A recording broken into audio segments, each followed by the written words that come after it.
In these final days of February, as we celebrate Black History Month, Fox 4 is also focusing in on one plot of land in Collier County. Historians tell us it's an unmarked African American gravesite. Fox 4's Shari Armstrong explains a push to preserve the site and why advocates say it's so important.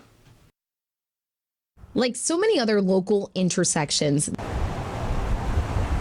this one is busy. But slow down for 1 second and you'll notice a gravesite. Well, it might be hard to see, but Collier County Museums tells me that what's seen here at the intersection of Goodlett Frank Road and Pine Ridge Road aren't just stakes, they're burial sites. Has been hidden, but never to be forgotten.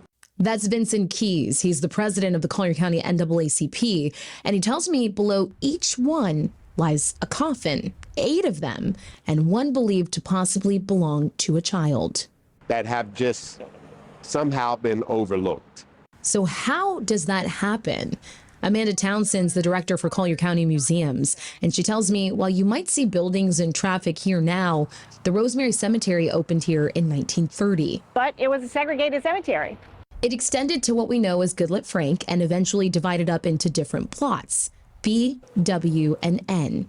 Right now, Amanda tells me the county only owns some of the remaining land, including Plot B. Townsend said records from 1944 clearly labeled Plot N as unmarked Negro graves. Where our white pioneers are buried, we have a fence and we have headstones, and we properly recognize those people's lives. She now says the county is working to do the same for Plot N.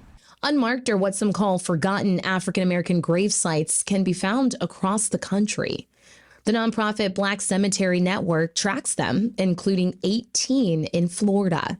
In fact, Governor Ron DeSantis launched a task force in 2021 to study these forgotten African American cemeteries. And our job was to try to provide guidance to the Department of State.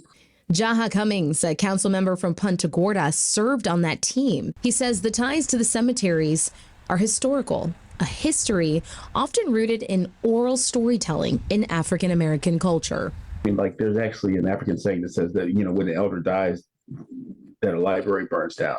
Getty's Conservation Research Foundation and Museum says cemeteries help historians outline major events, as well as settlement patterns and demographics. But they're losing these historical indicators quickly to things like natural disasters and development. Back to the governor's task force. In their final report, you'll see a key finding, quote, the need to highlight and define abandoned, neglected, lost, forgotten, stolen, and erased African American cemeteries to make clear the distinction between such cemeteries. Vincent Keys says it's why he's pushed for a historical marker for Plot N in Collier County for the last few years.